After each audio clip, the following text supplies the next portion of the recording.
Parker. I want to send a big shout out to my co-host Kim Daniels. Today we have a very, very special guest. Look, let me tell y'all something. Since we're doing this show, we have come across a wide array of interesting individuals. And this is no exception. Because today we have a very special guest. And she goes by the name of Mia. And I'm going to jump right into the video because the interview because she has a lot to talk about. And I am all ears, and I'm quite sure you are too. Mia, can you hear me? Yes. How are you doing today? I'm good. How are you? I am doing fine. I want to welcome you to the Parker Daniels Show.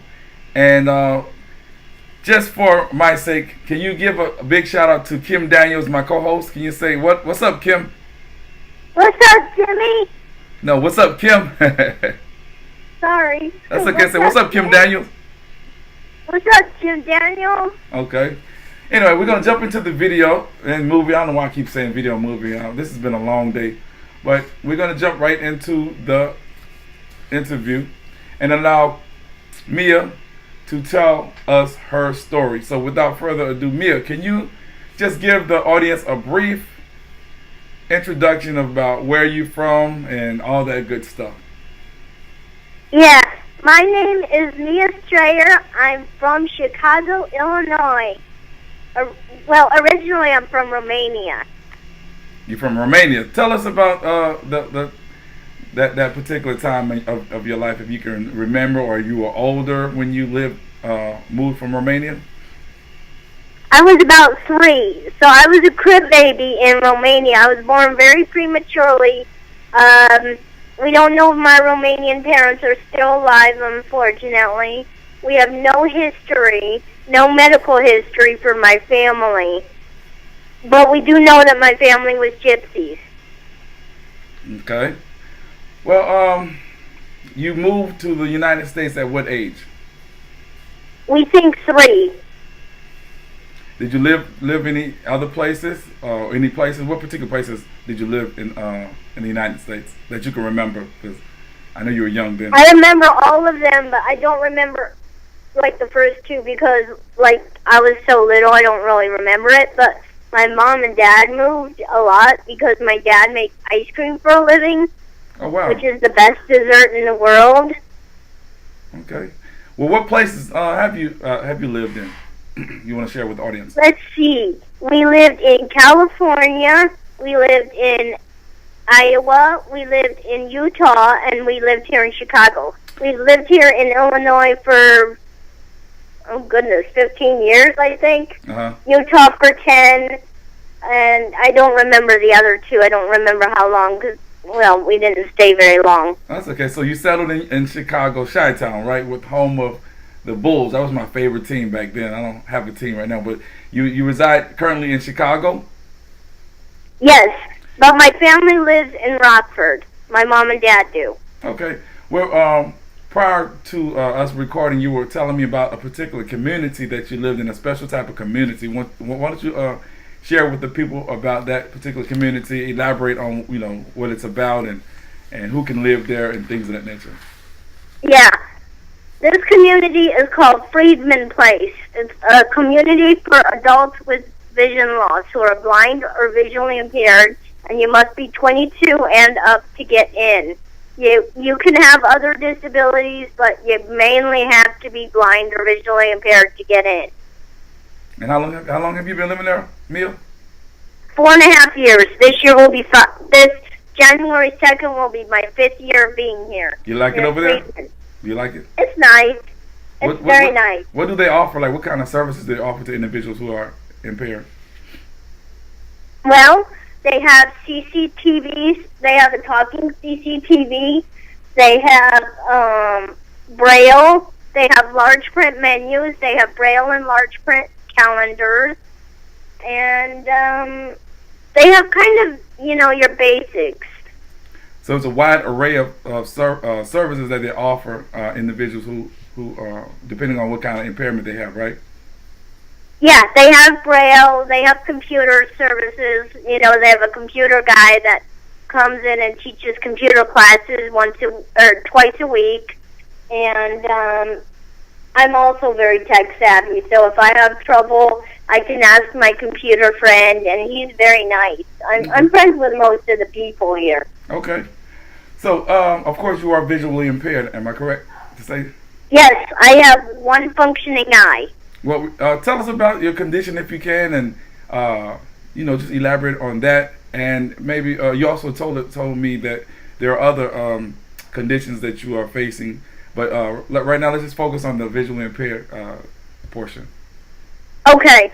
Well, I was born with cataracts on both my eyes, and the Romanian doctor tried to get the cataracts off my right eye, but missed. And so I've got a stab wound in my right eye, so I can't see anything out of that eye. That eye is pretty much useless.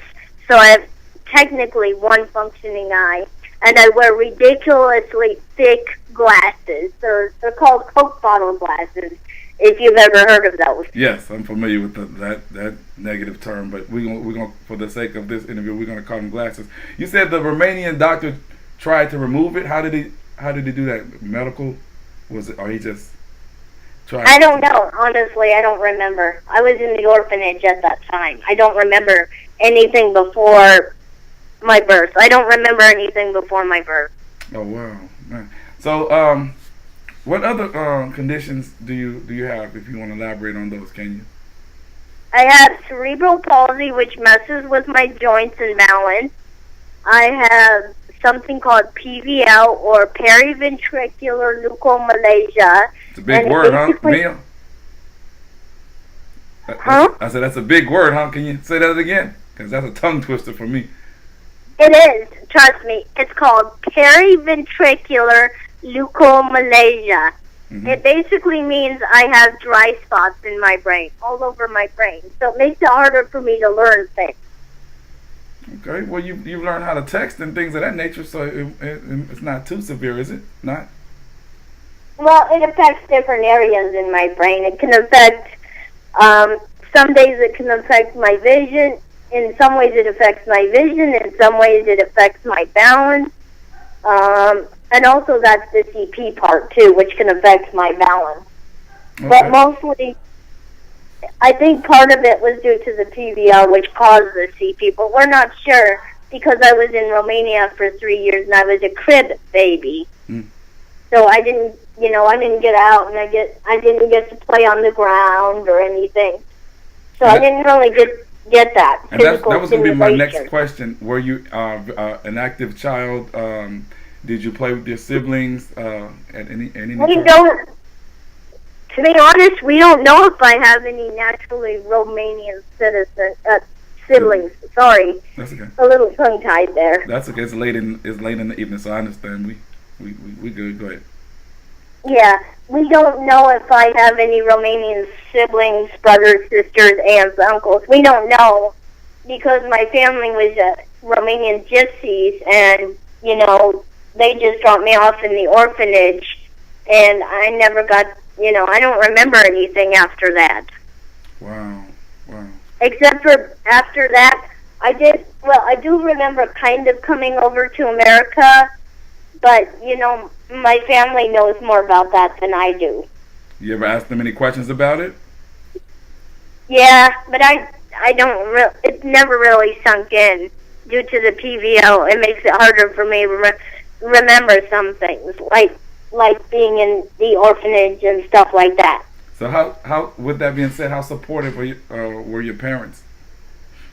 Well, in Romania they didn't really support me, but here in America, now that I'm adopted and playing the harp and living a good life, I'm doing okay. I mean, they're treating me well, they're taking care of me, they're helping me get around. Okay. Big shout out to your adopted parents. That's a good thing. Big shout out to Pat. Big shout out to Patricia Strayer and George Strayer, my mom and dad. Okay, all right. Were you involved in any extracurricular activities such as music or maybe in the athletic type of dealings? Well, due to my balance, I couldn't really do any sports because I still have a soft spot in the back of my head, which never closed from me being in the crib for too long. So I can't do sports, but I did take up music, but that was when I was 16. And I didn't start the harp until I was 16. What instrument do you play? I play the harp. Oh, really? And I sing. I'm a singer, too. Okay, well, look, well, maybe not tonight, but probably sometime in the future we can get you back on here and let you play, because I love the harp. I played instruments as well. Get you back on here and play a couple of songs for us.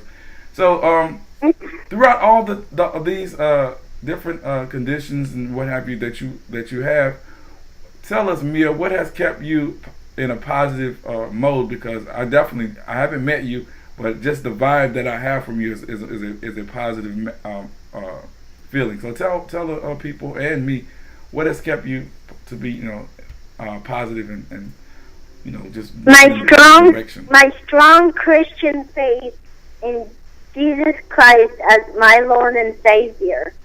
He's the one who's been keeping me going, doing miracles on me and helping me get around and stuff. Even though physically I can't travel and get out as often as most people due to my balance issues, my spirit, when I'm home, I go to church. When I'm here, I go to church because there's a Freeman Place. There's a small church that I go to in the building. And I just praise God whenever I can. I listen to music. I have a lot of Christian music on my iPad. And I just do a lot of Christian things. I pray and I listen to worship music and stuff like that. And that keeps you positive and looking straight ahead, because this is what this show is based on. I mean, individuals who have gone through life changes and experiences, and able to tell other people about it who may be going through these situations. So, Mia, during your time of growing up and whatnot, were you able to work? Were you able to go to school? Did you do any of those particular things? I wasn't able to work due to my bad balance and lack of job. You know how that is. But I did go to school. I went to high school. Okay. Did you make a lot of friends? I bet you did because of your personality. Yeah, I made a lot of friends. And, I made a lot of friends. In fact, I'm still friends with some of them, and some of them are here. Okay. Actually, at Friedman Place. A few of my old high school friends. Oh, okay. All right, that's good. Briefly, you were telling me about the teddy bear situation. Can you talk about that? Oh, yes. Pinky Bear. Good old Pinky Bear. He's my favoriteest teddy bear in the world. And why is that? When I was 3, when I first came over from Romania, I couldn't eat like normal people. I couldn't keep food down. I would choke on my food all the time. Breakfast, lunch, dinner, snacks. All my food had to be pureed, and I still had trouble getting it down. I'd choke on it all the time. And so my mom would feed me. This was way before I was adopted. I was still technically in the foster system, even though I didn't move around from house to house.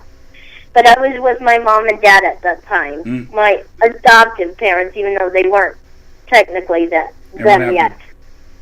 I often choked on my food, and this little guy from our church came to talk to my mom and watch her feed me, and he had tears streaming down his face because he was so touched at how I would always choke on my food and how my mom warned him that I was afraid of stuffed animals because I would throw them out of I didn't really throw them out of my crib, but I would throw them away from me because I didn't like the texture of them. I was scared of texture. I'd scream when I touched sand, wood, grass, water. I'd scream at everything. I was just terrified because I didn't know what it felt like against my skin. Right. And how did the bear help you?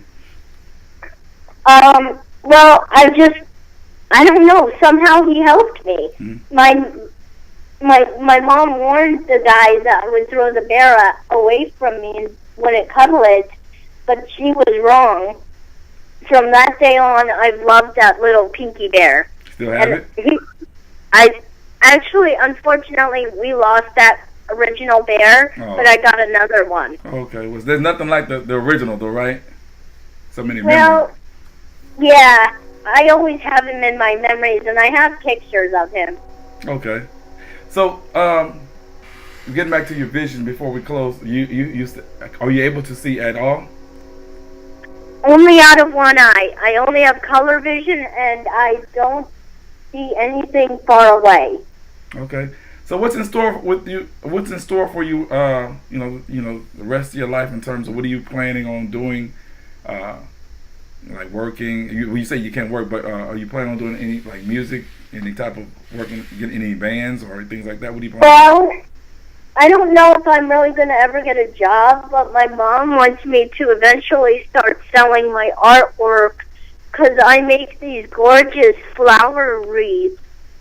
Okay. And I like making things and sharing them with my friends and family. And if you saw the pictures that I showed you, if you saw them, there's a picture of me holding up a flower wreath I made for my amazing harp teacher. Okay. Well, we're gonna put those pictures in the videos and let everyone check it out. And hopefully, we could probably set something up so people can actually purchase some of your work and whatnot. But that's a good idea to because that's a way you can make money. Yeah. A lot of people are starting their own businesses these days because it's very very hard for individuals who are impaired to find a job. So that's good that your mother is instilling that in you. So, yeah. Go ahead. I love sharing music too. I wish I could share my harp with you tonight, but also she's badly out of tune, so that probably won't work until after Friday. Because after this weekend, because I'm going home possibly this weekend, still not sure yet. Okay. To see my wonderful harp teacher, Nanette Felix. Okay. She's in the Rockford Symphony Orchestra.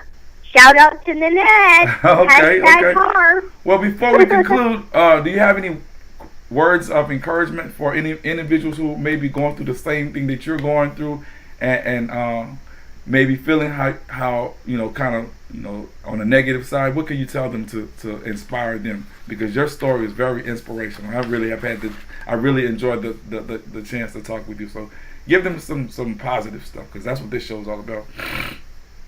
Well, my inspiration is give it to God. Pray. Just ask God to help you with everything. I may be small, but God is big enough to carry my problems. And if God can heal me, He can heal you. Well, ladies and gentlemen, those are some great words coming out of the mouth of Mia, and I'm glad, and I'm really saying this from the bottom of my heart that I have had the opportunity to speak with you. We want you all to continue to subscribe, hit that like button, hit the notification so that you can get updates, share, follow, and do whatever it is that's needed in order to make this channel a success. Again, a big shout out to Kim Daniels, my co-host, and Mia for blessing us with this story. So, Mia, with that being said, I'm going to allow you a chance to tell the audience goodbye and have a nice evening and all that. Goodbye. Have a wonderful and blessed evening. God bless you, and God bless everybody.